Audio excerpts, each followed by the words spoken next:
When the wife of Durande, captain of the 112th Cuirassiers of the line, died, he was sorely stricken with sorrow and would not be comforted. In fact, he had hardly any time to enjoy his happiness or appreciate his treasure, for they had been married only a month when she was taken from him in the midst of their wedding tour in Italy. Just about returning to Paris, she fell ill in Rome and died of fever, in spite of the many physicians called to attend her and the devoted care of her husband, who never left her side till she breathed her last. Conscious to the end, she bravely sought to console him. It was not given to mortals, she said, to be happy for long. Our joy has been too great. It could not last. Do not weep, dearest, she cried. Let me pass away in peace, without the memory of your distressed face. Smile, do not look so sad. And she raised her trembling hand and caressingly laid it on his cheek. You are a soldier, pursued she. Death should have no terrors for you. I have loved you only. Do me, then, one last little favor. I wish to be nearer you always, even in death. I beseech you, cremate me, then reduce me to a little heap of ashes that you can carry always with you. I shall never disturb you. How strange it seems to call a heap of ashes I, yet so it will be. You will sometimes glance at me thus, and can never entirely forget me. Nevertheless, when Durande returned to Paris, he was a changed man. He was thin and haggard. His eyes had lost their luster.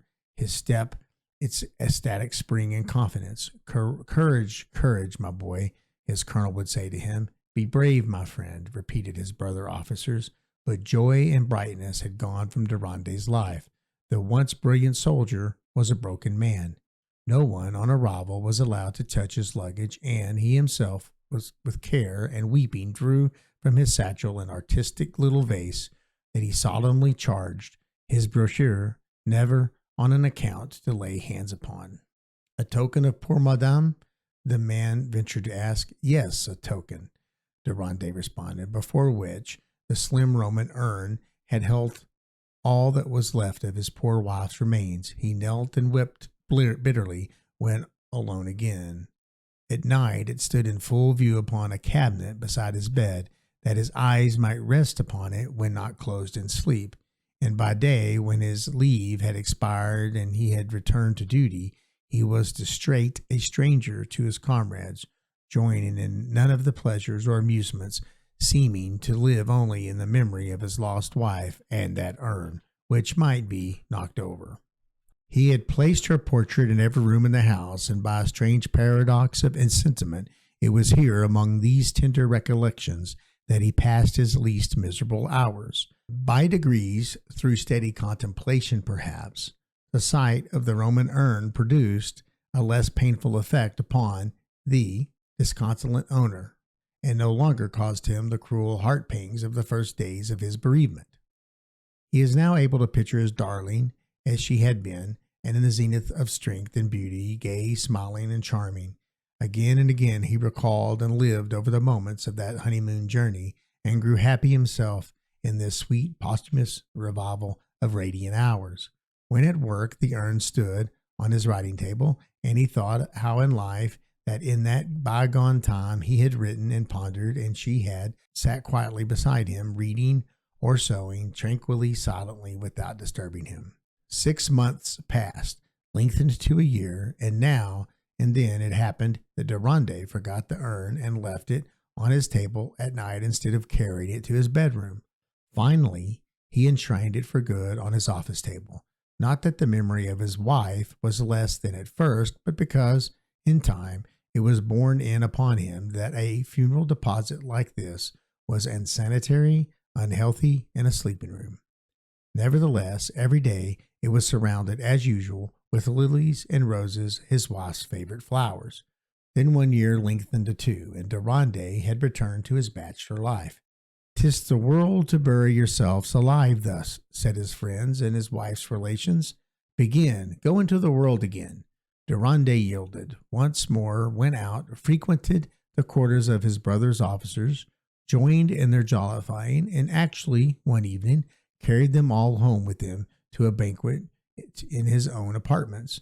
The wine was good, the champagne sparkling, laughter, songs, uproar, the order of the night.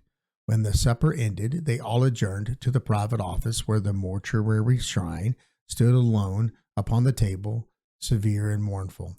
Revelry ran riot, in the midst of which Durande suddenly recalled the presence of the dead, as he was wont to call the urn, caught it up hurriedly, darted from the room, and deposited it in an upper chamber piled with a bachelor's litter of old books, boots, and firearms.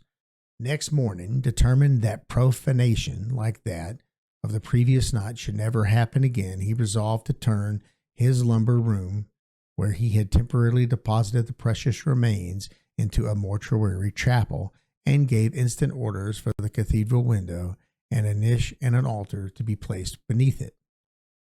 There the urn again was enshrined, but the lilies and roses had given place to immortelles. Some days later, perceiving that these had lost the color from lack of air and light, Durande had them changed for garlands of Severus and Biscay of the costliest character, and thus the urn stood peacefully in the calm retreat. 2 years of widowhood lengthened to 3, and Durande took unto himself a second wife. Why, he couldn't have told you. Certainly it was not a case of desperate love, though the new Madame Durande was a charming woman.